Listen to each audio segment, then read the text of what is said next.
For having us here. My name is Major Andrew Lane in the United States Army Reserve. Thank you. I have been to countries, some of what I've earned on my chest, where no one can go talk to their public official without great fear of death and great bodily harm. I just graduated from Arizona State University with a master's degree in sustainability. Thank you. Arizona State University will soon be 150% powered by the sun, day and night. President Crow's solar is untouchable. I have come here tonight in an electric car, which is refueling 200 yards away at another building off a 110 outlet. I'll probably put 30 miles in the tank while we're here tonight. I want to thank you for believing in climate science. As you've been on the Hill now, Senator Sheldon Whitehouse from Rhode Island has only delivered the class 161 times, so I appreciate you admitting that the oceans are acidifying, the seas are rising, and we're in for some bad trouble. The United States Marine Corps General, retired, now Secretary of Defense, James Mattis, very well understands this risk. The Marine Corps sent an infantry company to Afghanistan. They reduced their liquid fuels by 90% because they had solar panels with them. Cities like Miami, including Mar-a-Lago, will be underwater.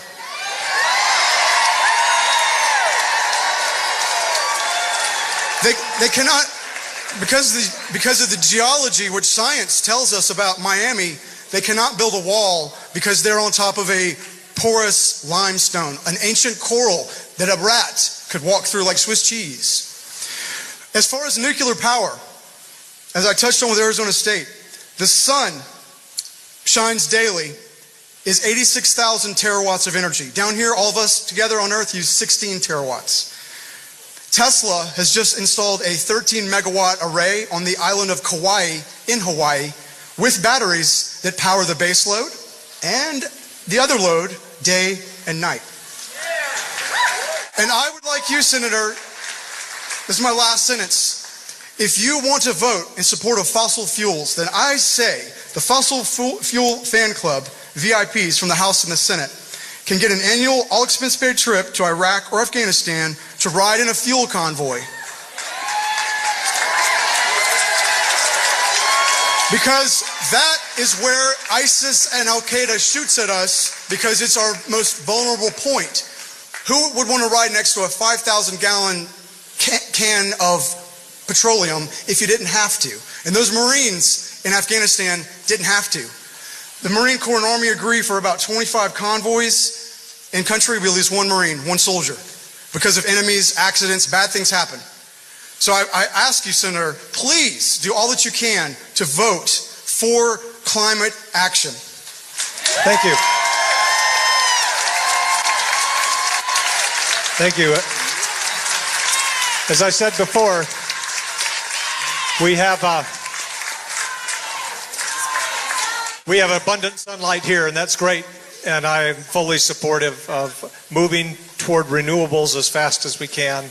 But we've got to also recognize that the sun doesn't always shine. That's where the batteries... Exactly, you bet. And that's why I said, that's what I'm saying. We do need more research into utility scale batteries, which we're frankly quite a ways away off. I mean, we've got to have something in the interim. Well, and what concerns me is that many of those who are concerned about climate change will also say we've got to get away from nuclear energy as well. Nuclear energy is almost the only carbon-free energy out there, and we've got to make sure that we have baseload power when the sun isn't shining until we can get batteries that store it. And that's going to be a long way off. In the meantime, we shouldn't consign the planet or our kids to inaction. And so we can't just say we're going to go all solar tomorrow. We've got to have other things, including natural gas, because that's cleaner than coal. We've got to have nuclear, because that's carbon-free. We can't just say we're going to go to solar tomorrow. It won't happen. We've got to do a lot of other things. But I appreciate what you're talking about. I'm glad you're driving an electric car. I'd love to do that as well. Senator, I assure you, with what I said on the island of Kauai, in the Hawaiian Islands is 100% powered by the sun. Tesla and Solar City has installed it. The days of exploring and innovating will continue, but we have today on the shelf. We have to install it. We have to make sure some power companies in the valley don't tax the sun, which right now they're doing a good job of. Yeah. Now what we've got to do is we've got to have base load power now. You can't tell people we're going to turn off your power at night because the sun isn't shining. Battery. We've got to have battery. We'll have them at some point. We don't today. We've got to have nuclear to have base load power. So, thank you.